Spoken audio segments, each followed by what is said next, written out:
Hallelujah, we are called to build God's kingdom. దేవుని రాజ్యాన్ని కట్టడానికి పిలువబడినటువంటి ప్రజలు మనందరం కూడా. ఈరోజు చాలామంది ఏం చేస్తున్నారంటే ఏమీ లేనప్పుడు దేవునికి ఇచ్చే ఘనత ఇంకొకలాగా ఉంటుంది. అయితే అన్నీ వచ్చింది అనుకోండి, వాళ్ళకి జీవిత విధానమే మారిపోతుంటుంది, మాట తీరు మారిపోతుంటుంది.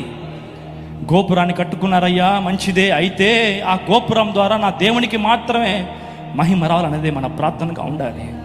నూతన సంవత్సరం అడుగు పెట్టబోతున్నాం. ఎలాంటి గోపురాలు మీరు కట్టబోతున్నారో, ఎలాంటి గోపురాలు మీరు కట్టబోతున్నారో, దేవుని మహింపరిచే గోపురం యేసు నామములో కట్టుదుము గాక. హల్లెలూయా, హల్లెలూయా. వాగ్దానం మన జీవితంలో నెరవేరచ్చు. అప్పుడు ఏం చేయాలంటే, నా బలం వల్ల, నా తెలివి వలన కలిగింది అని చెప్పుకోవడానికి దేవుడు వాగ్దానాన్ని నెరవేర్చడు. కానీ మనల్ని ఆశీర్వదించేది ఒకే కారణం ఏంటో తెలుసా?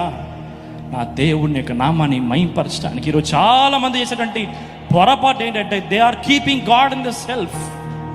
దేవుడిని పక్కన పెట్టేసి, మాకు టైం లేదు బ్రదర్ మందిరానికి రావడానికి, ప్రార్థన చేయడానికి టైం లేదు, బైబిల్ ధ్యానించడానికి టైం లేదు,